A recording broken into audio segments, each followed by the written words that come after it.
Welcome to the Gault Site. This is a super fascinating archaeological site.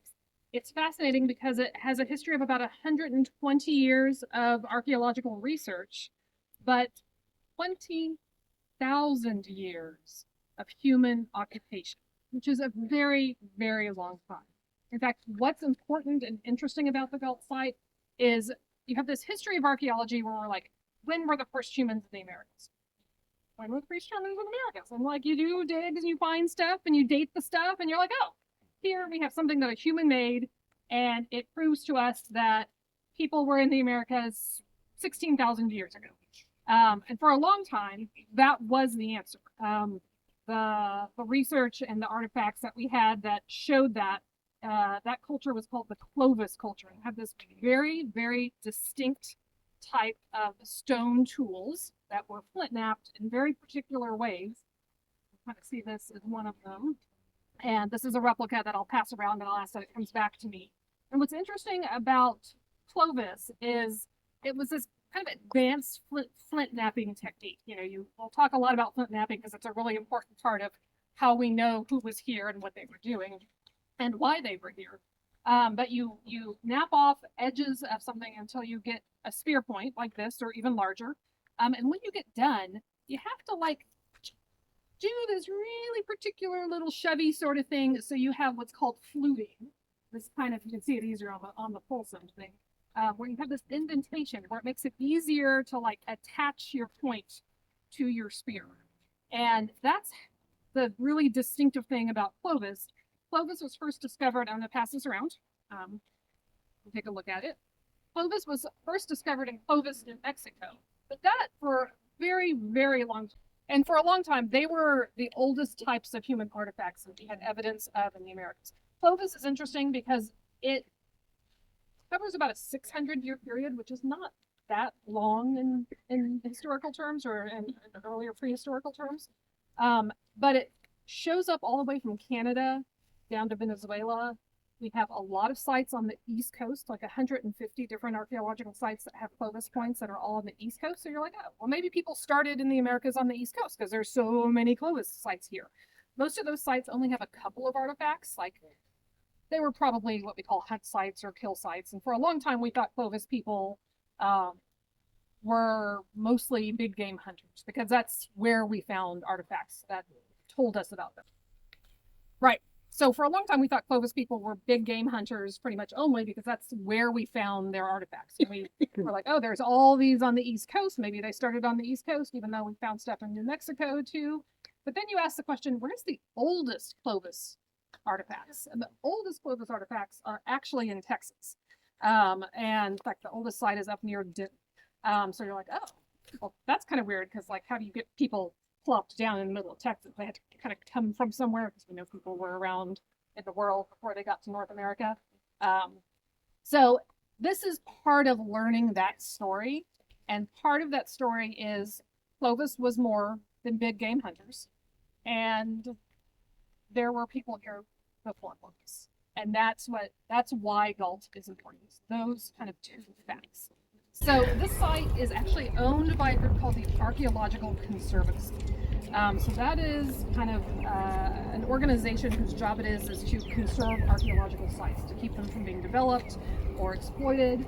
So in the 90s, Dr. Collins, who's one of the main archaeologists here, bought the site and immediately turned around and donated it to the Archaeological Conservancy. You'll hear a lot of the story of kind of what happened here before that and kind of things that make it hard to do archaeology and made us lose a lot of the context around here. So we also ask, so you will see stuff on the ground. You can pick that stuff up and you can look at it and you can ask about it and learn about it. Yes, that you do not take anything up. We just have too many visitors and we don't know what's important. And occasionally stuff really important shows up and people walk off of it, and that's kind of terrible. So look at it, pick it up, play with it, leave it behind. This sign kind of shows us the chronology that's present here. So I mentioned Clovis, that's about 16,000 years ago. we have evidence of many, many different what we call Paleo-Indian and then archaic and then prehistoric cultures that all occupied this site. And that's pretty neat because what you find here is this place was so cool, people liked it so much, they kept coming back. When you think about, like, we talk a lot about stone, right? There are stone artifacts that we get. And the reason we talk about stone is because that's what lasts. We also tend to talk about things that look like this. You might call them arrowheads. These are actually spearheads. Arrowheads are a much, much later technology. The bow and arrow came in only like 1,000 years before the historic era, which is when your show up here. But arrowheads have to be small because you're going to fly them through the air and you have to get a lot of speed. So bird points is another phrase that we use for arrowheads. These are spear points, and spear points are interesting because they go on a larger stick and they're actually thrown spear. They're called atlatls, and they're these kind of extra, it's like adding an extra elbow and forearm to your arms. You get really long and fast spear throwing techniques. So that's what most of these are. There's a lot of other types of stone tools as well. We're what we call generalized hunter-gatherer, and they changed over time depending on what was available and, you know, both their technology and what they were able to do, but also what the environment looked like, what the climate was like. But generally speaking, most of them were generalized hunter-gatherers, which means they made do with whatever they could find, be it animals or plants. But one of the things that's really interesting about the Gault Site is where it is. It is on the line between two physiographic regions. So here's a question for you. If you were buying a house, would you prefer a house with just one grocery store in the neighborhood, or one that had, you know, an H-E-B and a Sprouts and a Whole Foods all within a couple miles? All things being equal. More. Yeah, more. We like diversity in our options, right? We like having different things to go shop for and to eat, and, you know, we're doing a fancy dinner party, so we want this, or our everyday grocery shopping, maybe we're doing H-E-B. Ancient people were just like us. The more choices they had, actually, the more likely they were to be able to make a living, right? To have enough food, despite what was going on around them, in order to survive. So here, where Gault is, if you've ever driven from here to Houston, you're driving in what's called the Blackland Prairie. So in kind of historic times, very big cotton growing area, very rich kind of agricultural area. Blackland Prairie had a lot of grass. It was great land for grazers. And in the times that we're talking about, these prehistoric times, a lot of what we call megafauna. So ancient bison, which were even bigger than today's buffalo or bison. Some ancient horses, which were even smaller than today's horses.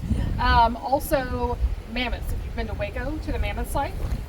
So there were a lot of mammoths that kind of roamed and were grass-eating megafauna. People who hunted those types of animals tended to hunt in groups because they were very large animals. They used atlatls to kill them. But that was only part of the story, right? So that was one food source and one place. But the other part of it is what happens when you go west of here. So if you drive west of here, you're in what we think of as the Texas Hill Country. And Balcones Escarpment is another kind of phrase for it. So what's unique about that area is you have a lot of springs. In fact, I think 7 of the major rivers in Texas start in that area from the springs that come up from the aquifers there. So you think of Barton Springs, that's one of them, but Krause Springs or Blue Hole, lots of other places that are coming from springs that, you know, water is coming out of the ground where it's been seeping and being filtered and being stored for many, many, many years. That means that you have a lot of water-based animals, crayfish, turtles, ancient people. It turns out like the most common thing we can find at sites to prove what they were eating is turtle. I guess turtle is easier to catch and easier to eat. I don't know, but definitely easier than a bison, right? So you get things like wild turkey, deer. You also, because of the way the climate is in this area, you get a lot of drought-tolerant things. Yes, you have lots of springs, and you have the plants that grow around the springs, but then we also have a lot of droughts. We're in one right now. And so drought-tolerant plants meant that even when there wasn't rain, you could still find things to eat. So this diversity of animals and plants is part of why this site was a good place to be, right? You can always find something to eat. We're going to walk kind of down the hill this way, and we're going to start walking into the valley. That is the Buttermilk Valley. As we walk, think about how things look and feel and how hot you are up here, and compare it to what it's like when we get down there. And think whether you would want to camp down there. It's quite lovely. This part of this land looked a lot like it does now. Same sort of trees, but less prevalent. They were in kind of copses, right? Spots. But as we walk down, the ecosystem changes again, and you get more other kinds of plants. And we'll talk to you about when we get down there. So our last stop, we were talking about the geography of this area and why it made it valuable to prehistoric people.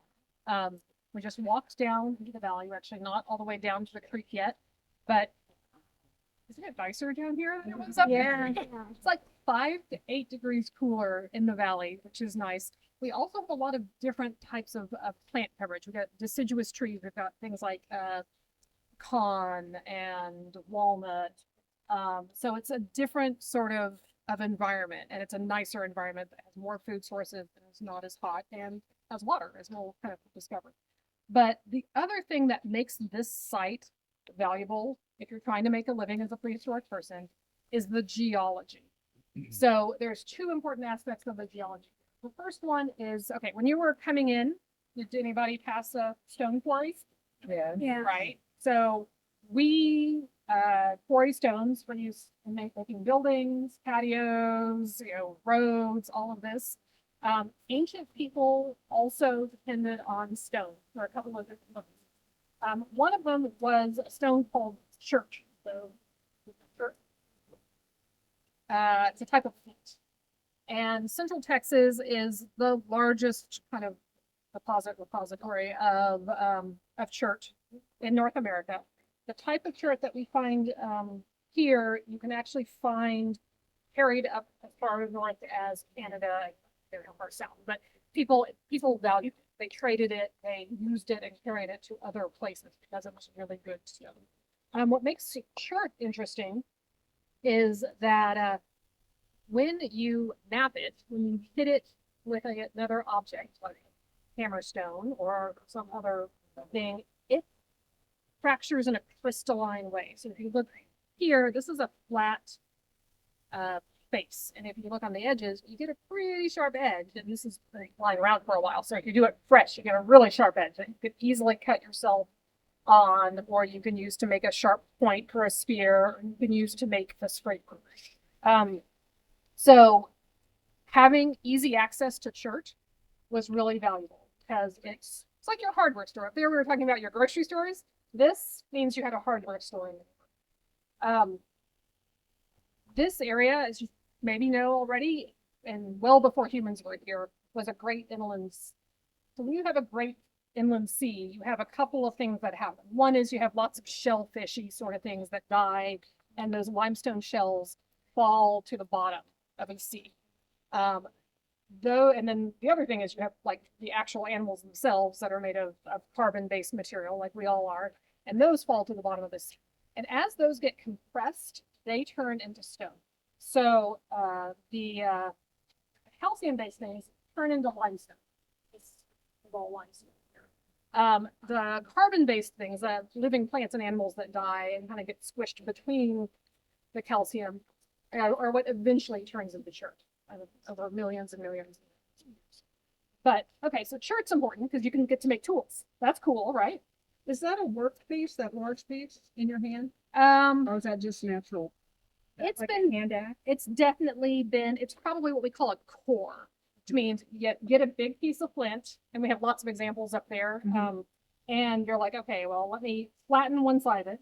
This one doesn't really have a flat side, so I'm not sure.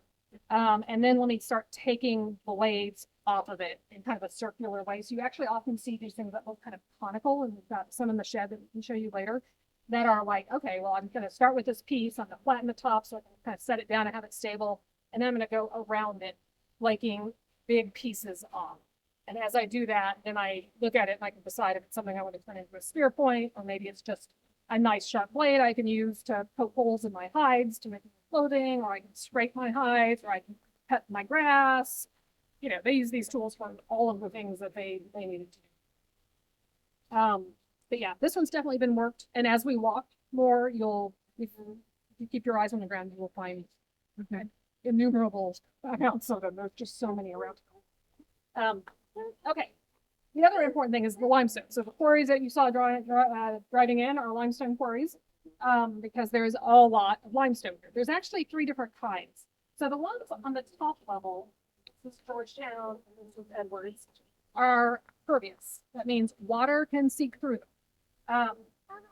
Edwards limestone, in particular, it's what we call highly pervious. If you look at this, it looks like a sponge, and that's because water has seeped through it and worn away bits and pieces of it, but it also will hold water, right? There's lots of spots for water to kind of hang out. So you end up with a lot of water that kind of accumulates in the Edwards limestone, which is interesting. That's kind of why we have the Edwards aquifer in Austin and a lot of other aquifers around here. We also get the water kind of carves out caves. So we have a lot of caves in this area, same reason. But what happens though is as that water seeps through, it encounters this, which is Comanche Peak limestone. Comanche Peak limestone is really hard. It is not pervious. And so the water comes through and it hits there and it's like, I don't have any place to go. So there's some, pressure over millions and millions of years, but it ends up doing popping out as springs. So anytime you have a valley, then you often have springs that come out at the kind of the lower ends of the valley where the Edwards limestone ends and the Comanche Peak starts. Springs are really important because springs give you fresh water. The interesting thing about this valley, the Buttermilk Creek Valley, is Buttermilk Creek is fed by, I think, about 5 springs at different points further up from here, which means that even in times of drought, which we're in right now, the creek always has water in it. So if you were trying to make a living, I need some water. So having a place where you have a dependable water source is really valuable. So one of the interesting things about Central Texas is this geology I'm talking about, combination of chert and springs from the limestone. You can find it all over, like it's all over the country. And probably most of those places that have dependable water and chert had prehistoric humans, because those are kind of 2 parts of the recipe for being successful. So a lot of times in the 1800s, when people will come look at turret sites that weren't really developed turret sites, they, carve their initials into a stone. I think George Washington did this or was it Thomas Jefferson, I'm not sure, at Arches in Virginia. So it's not that uncommon, but there's one particular piece here that we like to point out. We don't know a lot about it, but if you look right here, you can see something that's kind of a rectangle topped with a triangle, and then on top of that, there's a cross. So we don't know what this date's from, but we can guess that it's from modern times since Europeans have been in Texas. And the indigenous people were like, there's something weird going on, like Missions and Samsat are like less than 200 miles from here. There's these weird people, they're coming in, they're building these buildings, they're putting crosses. You can tell what they are because they're putting crosses on top of them. Sure. So we think this is something that someone was like, this is weird and interesting and we need to make note of it. And so they carved a cross into the panel. That's all we really know about it, but it's interesting that that's a way to communicate a piece of art, right? We love to make things. We like to make beautiful things. And that is no less true if you are a prehistoric person. Some of the digs that were done here found what we call incised stones. So I got pictures of 2 of them here, and we actually have replicas of these up in the barn. This one is actually our logo. This here is like a type of grass, maybe blue stem grass, that was carved into this stone. The one underneath it, that is better. Yeah, the one underneath it is this kind of grid work, geometric grids. And these actually date back to earlier than Clovis. So people have been making this art. And this is potentially some of the earliest art in the Americas. Small enough to carry around in your pocket to take with you as you move from one site to another. But there's no practical reason. Just do this because it's fun. I just think it's interesting. The people are people. We've always been people. 20,000 years old people are just like us in a lot of ways. How many of you ever driven by a modern day land? And there's some kind of, I know, out east of Utah. That's where Texas Disposal Systems has one of their big landfills. And like, think about what they look like. They look like these kind of great big man-made hills. They're kind of angled on the side. They're usually flat on the top. You got bulldozers running over them doing stuff. So one of the really prevalent features of Gault was a ton of what we call middens. Middens is just a term for an ancient trash heap. And there was a lot of different types of midden, things that you could find in middens. So the first archaeological digs here were in the 1920s by J.E. Pierce from the University of Texas. And there was a lot of stuff here. So he was drawn to look, and he found a lot of what we call archaic. That's relatively modern. So archaic is kind of the Native Americans you probably learned about in school. So relatively modern, not really ancient. The interesting thing is that Gault was not just an archaeological site. It was ran for about 50 years as what we call a pay-to-dig site. So the landowners, and in Texas, if you're a landowner, you have a lot of rights over your land. The landowners would let anyone come in and for 25 or 50 bucks a day, come in, dig anywhere you wanted, take whatever you find home. So a lot of these middens were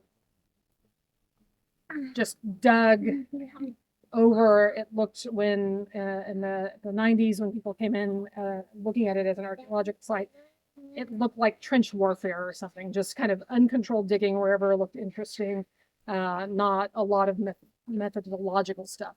The people who were paying to dig here were looking for cool stuff, right? We all like cool stuff. Some of the coolest stuff that you can find here is points like this. This is an Andes point. If you go back up to the first sign we stopped at, you can see kind of where it falls in the chronology. It's relatively recent, comparatively speaking, but they're cool, right? Because they're big. They're almost the size of a hand. And I think I have a picture of an even bigger one. And so that's the sort of stuff they were looking for. Let's see, in 1988, Dr. Tom Hester came by and visited and was like, should we dig here? And he's like, this is way too compromised. There's no way we're going to find anything. So he kind of went away. But one of these persistent amateur diggers was digging out here and he found something really interesting. Get all my stuff back. Ignore the blue lines in this, but in one of these middens, he found this thing that looked almost like a hamburger bun with something in between it, right? Very carefully placed. These two were incised stone, so they had carvings in them. And this piece in the middle was a point, and I'll show you a picture of the point in just a second. This is that point. And what's interesting about this point is, does this look like the chert that we were talking about earlier? Just kind of gray, a little bit of white striations.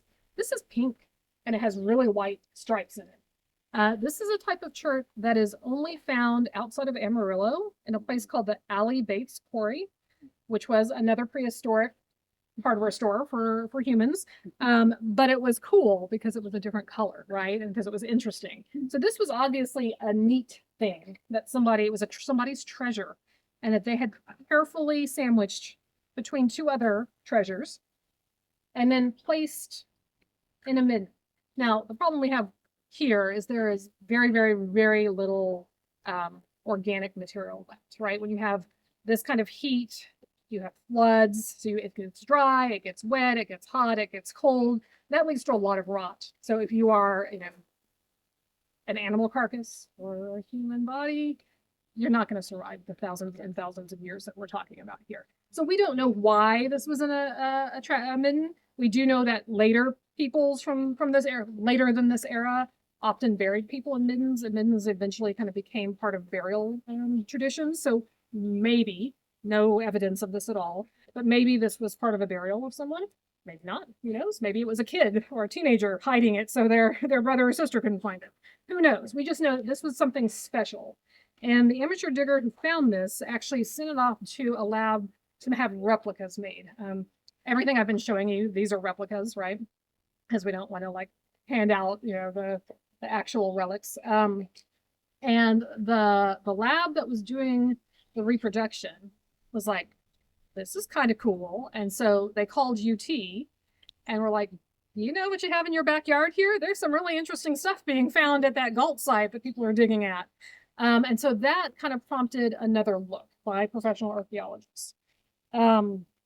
So Dr. Collins and then Dr. Hester and Dr. Mike Waters organized an investigation to see what was out here.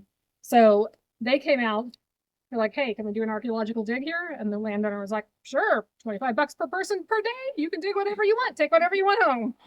So they found some funds. Archaeologists don't like to encourage things like pay for dig.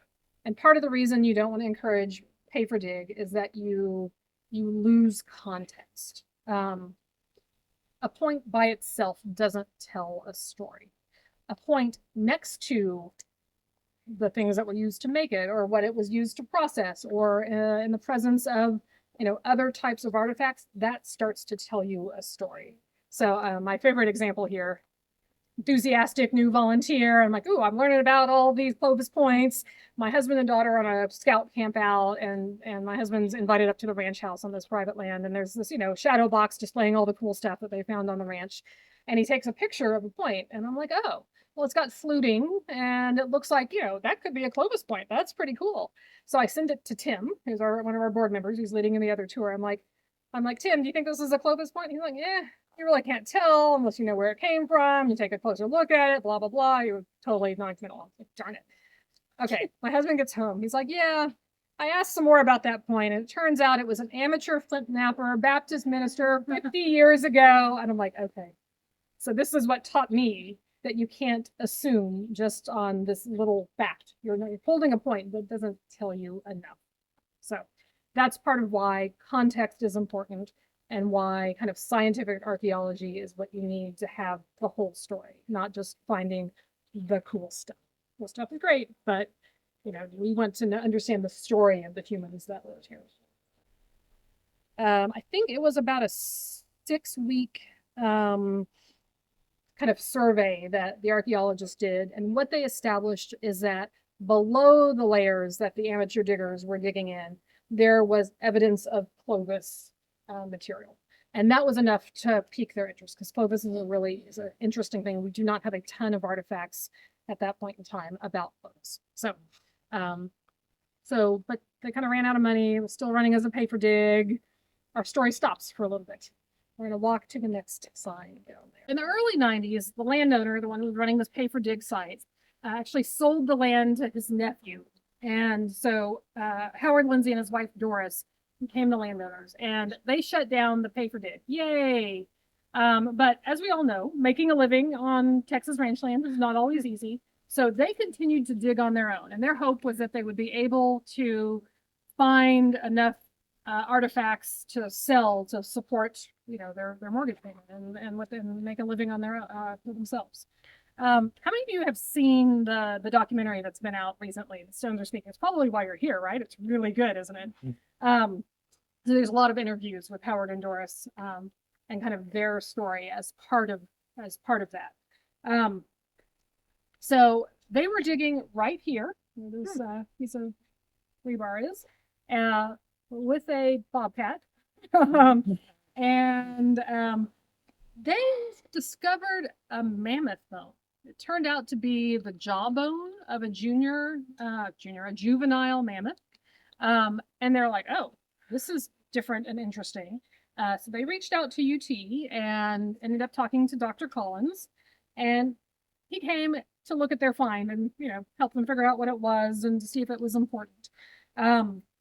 So what the jawbone was interesting. But what was more interesting was that in the back dirt and all the stuff they had kind of pulled out around it was more Clovis material than he, an archaeologist who specialized in Clovis culture, had seen in his entire career. Like, it was just covered up with bits and pieces and tools and things from the Clovis era.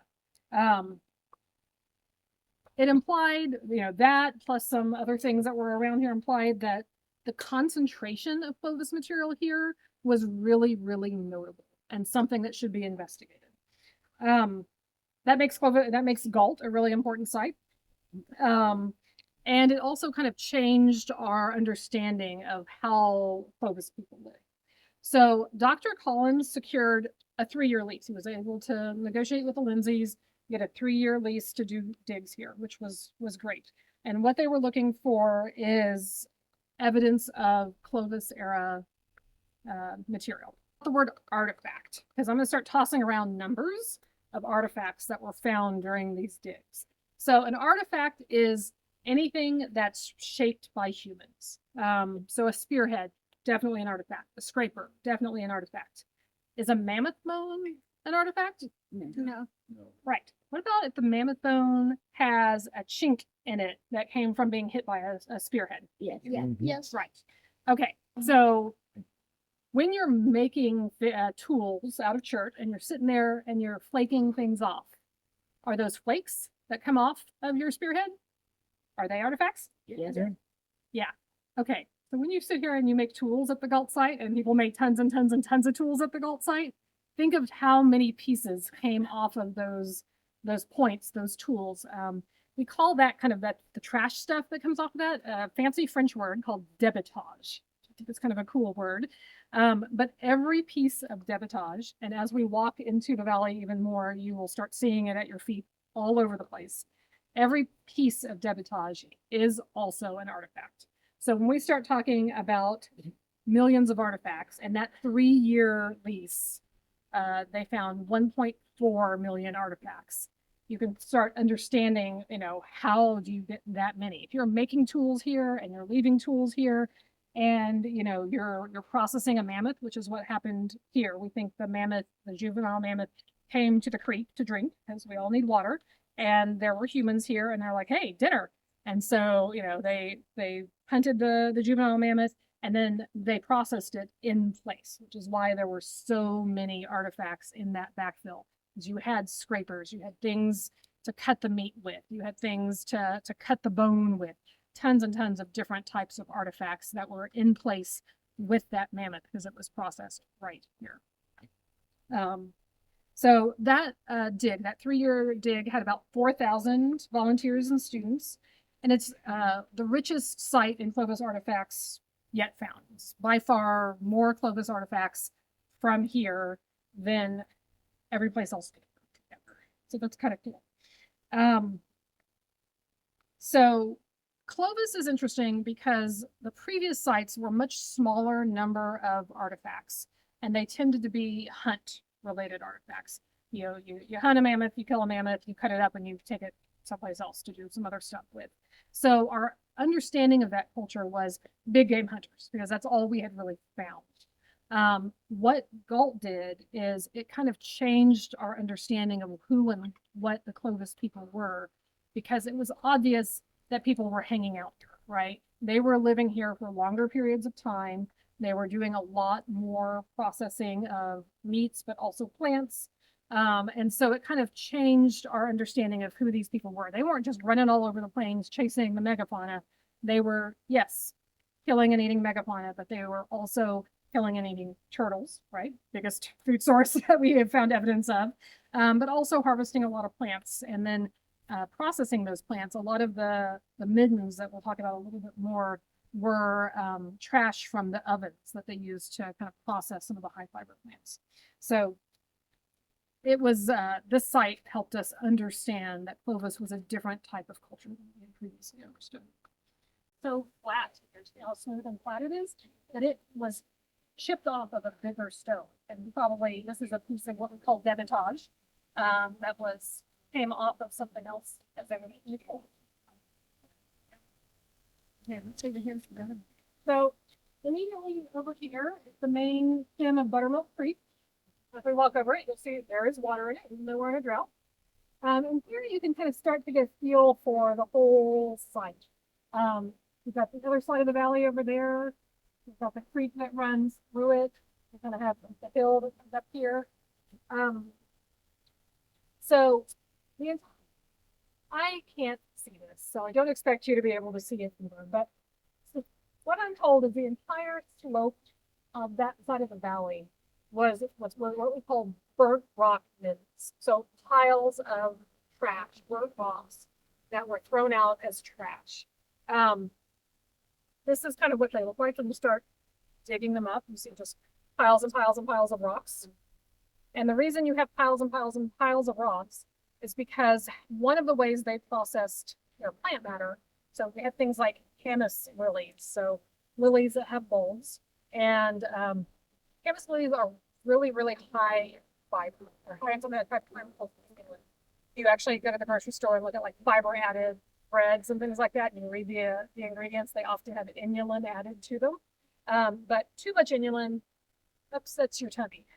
So what they would do is they would dig this pit out and they would line it with rocks, and then they would light a fire in it, get it down to coals, and then they would wrap up their canna lily bulbs and put it in there and then cover it with more plant matter and more rocks and basically make an oven. And they would cook their bulbs for a couple days, and then they would undo the whole thing, pull them out, cool them off, and then you could grind it into flour and eat it in porridges and other kind of ways. So it's a way to get more nutrients and to have palatable nutrients where previously you really a lot of camas lilies without upsetting the tree. So that's part of why we learned that people were not just eating big game, right? You know, they were processing plants and eating plants because we had these great big burned rock veins. So that was some of the early archaeology in the 1920s, was digging in these burned rock veins. So.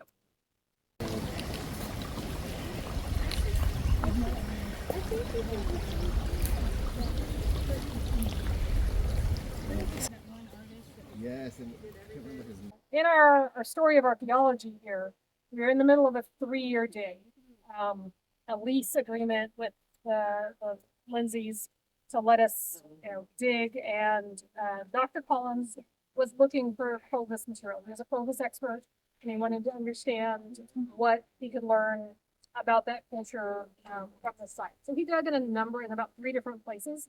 But this one is the most interesting. It's kind of a mystery.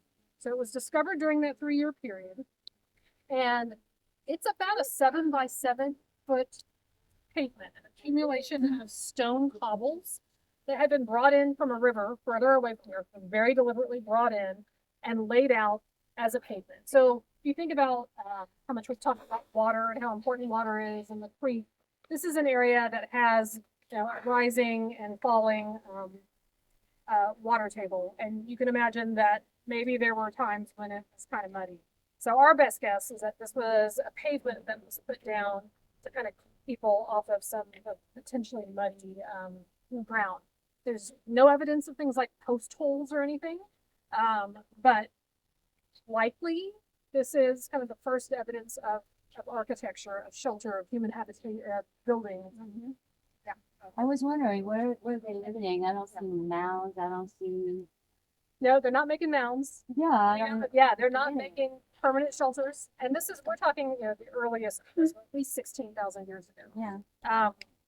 But yeah, no, we don't have any evidence. It's like cowboys camping out on the lake. Yeah, I mean, if they had things like teepees, we wouldn't necessarily have evidence of that, right? Because they're made of wood and hide, and most of these rot. So we just don't have a lot of that type of artifact left as part of the puzzle. What we do have is things like this pavement. And what's interesting about this pavement is that there were 2 toss zones kind of off of it or outside of the front door or the front porch of it. One was a flint knife and toss stone, where you had a lot of debitage. So obviously people were sitting around making stone tools and tossing their trash one way. And then the other was a burnt rock mini. So an area where you were running ovens, and as you used up and cracked up and dirtied up your stones, you were tossing your stones off to another side. So we know that people were living here, doing things, cooking and making tools. And that's all we really know. Okay, here's where it gets really interesting. The dating on this goes back to earlier. This is not 16,000 years old. This is layers within the feature were nearly 15,000 years old, maybe 30. Oh, this is 13,000. This is 15. Sorry. This is the piece that told Dr. Collins there was older stuff here. And that was very, very controversial because the assumed first peoples of the Americas at that time were the Clovis culture. And there was this evidence of Clovis culture, and we had it all over actually the U.S. from New Mexico up to Canada, a lot on the East Coast. And Clovis first was the Pentagon. And this took us to the four Clovis. And that is the sort of thing that you can claim as an artifact. And everyone is going to spend their time trying to refute it. Because that's part of what good science is, right? Is you can't just take things at face value. You have to say, no, you got your dates wrong. You interpreted this data wrong, or things like that. But Dr. Collins was pretty sure he knew what he had, and he thought that there would be more evidence of this. And so he ran out of time. He had this dig, he negotiated this lease, and they were still working on this pavement as like the day that lease was up. They were covering it up that day. They were trying to take plaster casts of it to take back to the lab. They were doing a lot of things. So like kind of ran up to the wire, had this thing that we found, and then pencils down, stop. So what happens next?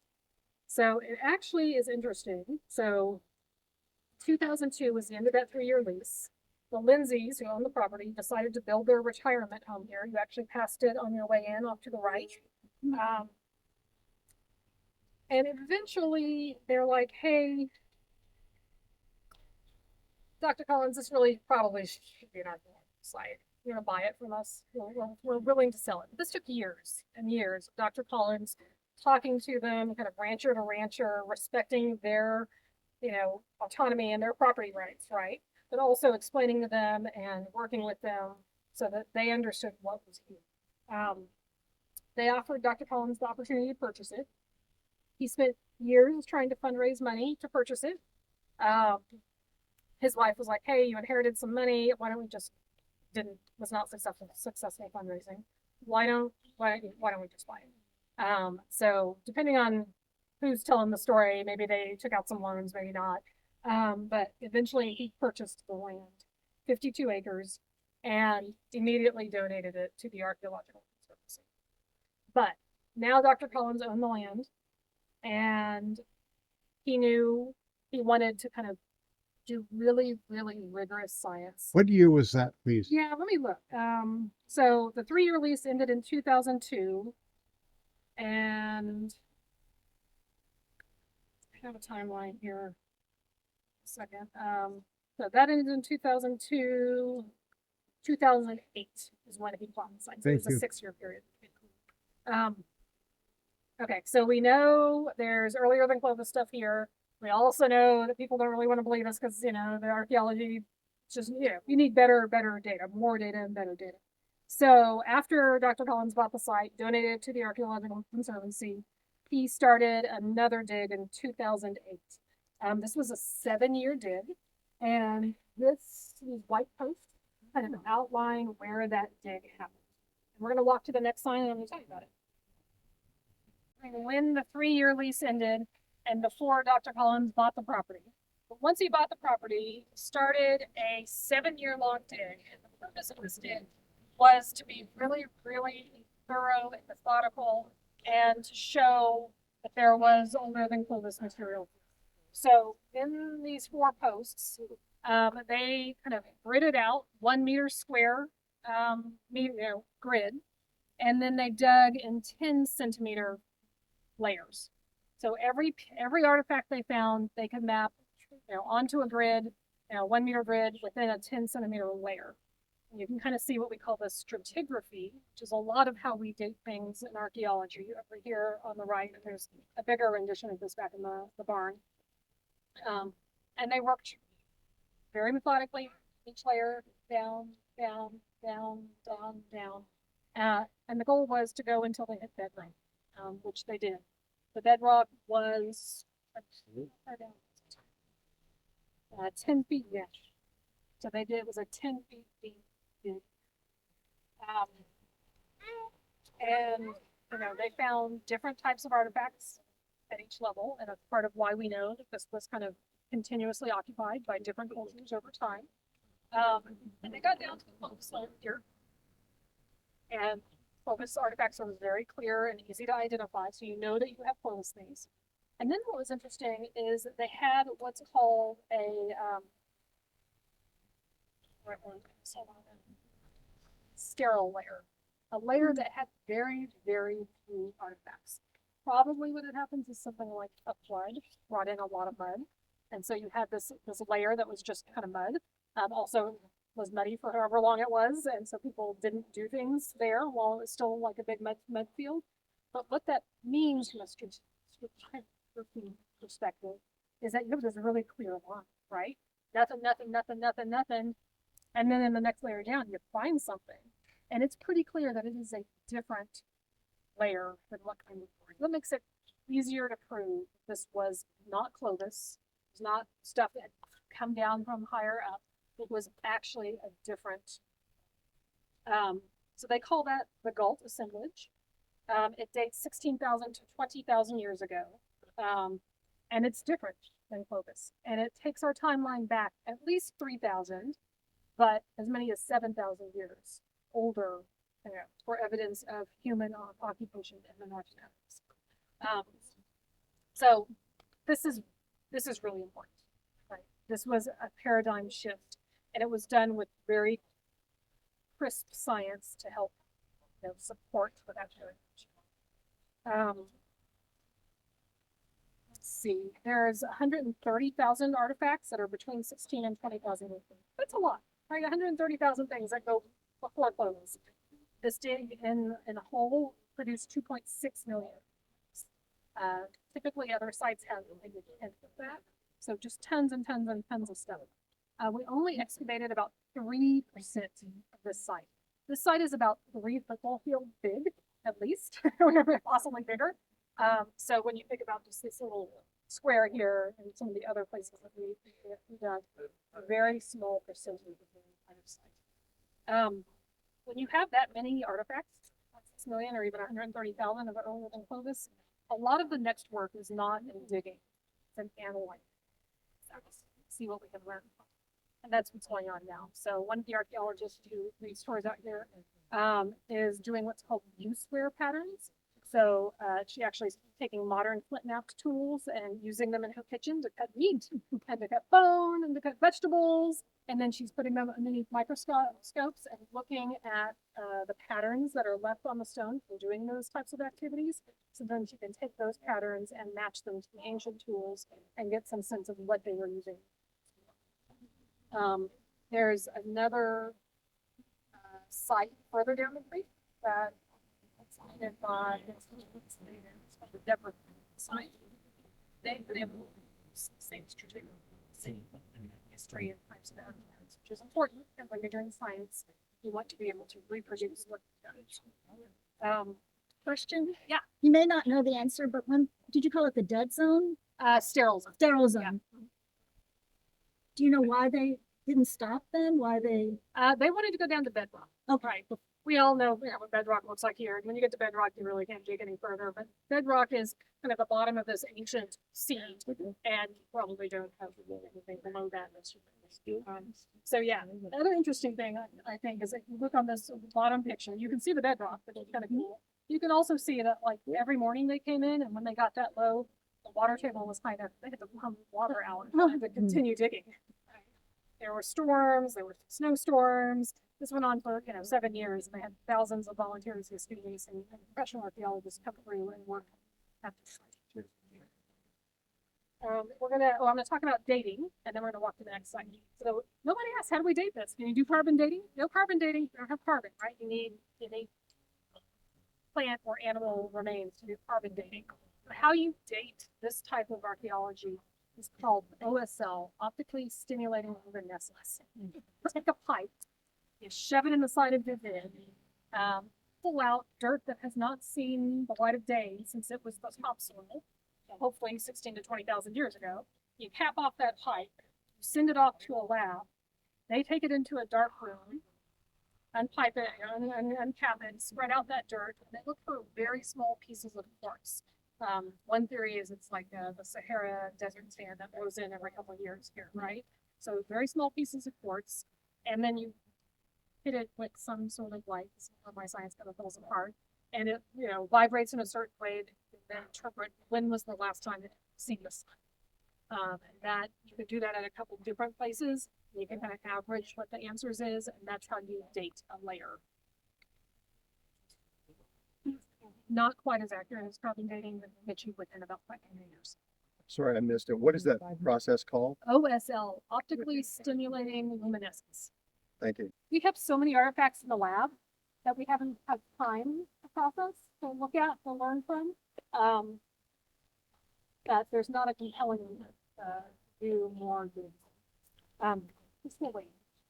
For thousands and thousands of years. It doesn't go for thousands and thousands of years more, as long as it's not developed or moving or there's a lot of other ongoing research. So I talked about the Deborah Friedkin site that's further up the creek.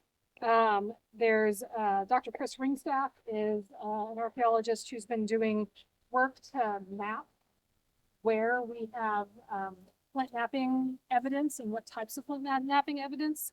So he's looking at clusters of debitage and like understanding what types of tool making happened at different places and seeing if he can see any patterns of that, including on areas very near here. So how did people select what types of tools did they make? Where did they make them? So there's lots and lots of research to be done and interesting questions to be asked.